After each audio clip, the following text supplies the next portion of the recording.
આજે બનાવ્યું એકદમ ટેસ્ટી મગફળીના બી વાળું અને ભરવાની માથાકૂટ વગર ભીંડાનું શાક, જે એકદમ ટેસ્ટી બને છે અને બધાને ખૂબ જ પસંદ આવશે. તો તેની માટે મેં અહીંયા ભીંડો લીધો છે.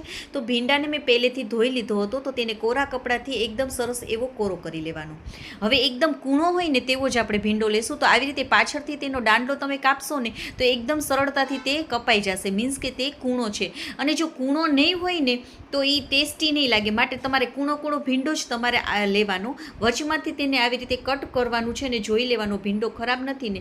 અને જો મોટો હોય ને તો તેના આપણે બે ભાગ કરીશું, ને નાનો હોય ને તો તમારે એમને રાખવાનો.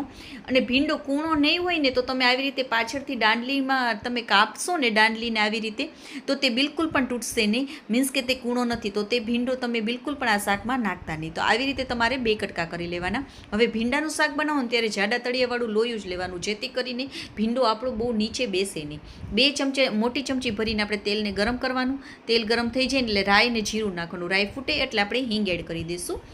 અને હવે આપણે જે આદુ, મરચાં અને લસણ નાખવાનું છે. તો આદુ અને લસણને મેં ખમણી લીધું છે અને મરચાંને ઝીણું સમારી લીધું છે. તો તે સતળાઈ જાય ને પછી આપણે જે ભીંડો કાપીને રાખેલો છે ને તેને નાખી દઈશું. એકવાર આપણે પહેલાં મિક્સ કરી લઈશું પહેલાં બધાને. હવે તેમાં આપણે થોડી હળદર એડ કરવાની છે અને જરૂર મુજબ આપણે આમાં મીઠું પણ એડ કરી દઈશું. બધાને આપણે મિક્સ કરવાનું છે. અને હવે ગેસની ફ્લેમને આપણે ધીમી રાખી અને 80થી 90% જેટલો આપણો ભીંડો ચડી જાય ને ત્યાં સુધી આપણે તેને કૂક કરી લેવાનું છે. તો ઉપર આપણે ડીશને ઢાંકી દેવાની છે અને થોડું પાણી પણ આપણે એમાં નાખીશું, કારણ કે અંદર આપણે પાણી નથી નાખવાનું, જેથી કરીને ઉપર પાણી નાખશું ને તો ભીંડો આપણો વરાળ એકદમ સરસ એવો બફાઈ જશે. હવે અડધા કપ જેટલા મેં અહીંયા મગફળીના બી લીધા છે અને અડધી ચમચી જેટલું મેં અહીંયા વરિયાળી લીધી છે. વરિયાળીથી તેનો ટેસ્ટ બહુ સરસ આવે છે, તમે પણ જરૂરથી નાખજો. તો આવી રીતે તેનો આપણે ભૂક્કો કરવાનો છે. બહુ વધારે પીસતા નહીં, આવો ભૂક્કો જ આપણે રાખવાનો છે. હવે તે જ મિક્સર જારમાં મેં અહીંયા ટમેટું એક લઈ લીધું છે. તો તેને પણ આપણે પહેલાં સમારી લેવાનું છે. અને સાથે મેં અહીંયા લાલ મરચાંનો પાવડર એડ કરેલો છે, ધાણા જીરુંનો પાવડર અને અડધી ચમચી જેટલો ગરમ મસાલો નાખેલો છે. તો તેની પણ આપણે આવી રીતે પેસ્ટ બનાવી લેવાની છે. હવે ભીંડાને પણ આપણે વચમાં હલાવતા રહેવાનું અને જોતું જવાનું છે. બહુ વધારે પડતો ભીંડાને એકદમ એવો કૂક નથી કરી લેવાનો, ફક્ત 80થી 90% જેટલો જ આપણે તેને કૂક કરવાનો છે. તો જો ભીંડો પણ આપણો એકદમ સરસ એવો કૂક થઈ ગયો છે. અને ગેસની ફ્લેમને એકદમ ધીમી જ રાખવાની, નકર તમારો ભીંડો ચડશે પણ નહીં અને નીચે બેસી જશે. માટે તો એકવાર આપણે આવી રીતે હલાવી લઈશું. અને જે મગફળીના બીનો ભૂક્કો છે ને તેને નાખી દઈશું. સાથે આપણે જે ટમેટાની પેસ્ટ બનાવીને રાખેલી છે ને, મસાલા અને ટમેટાની પેસ્ટ, તેને પણ આમાં નાખી દેવાનું છે.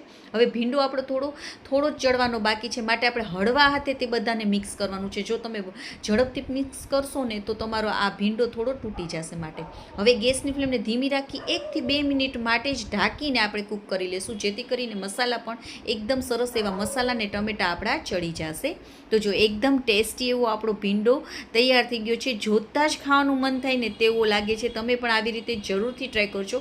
મગફળીના બીવાળો ભીંડો બહુ જ સરસ લાગે છે.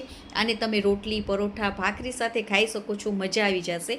વિડીયો ગમ્યો હોય તો લાઇક, સબસ્ક્રાઈબ અને શેર કરવાનું બિલકુલ ના ભૂલશો. અને ફોલો અને ઇન્સ્ટાગ્રામ અને ફેસબુકમાં જોતો હોય તો ફોલો પણ કરજો. તો આવી જ નવી રેસીપીઓ સાથે આપણે ફરી મળીશું. ત્યાં સુધી બાય બાય, જય માતાજી.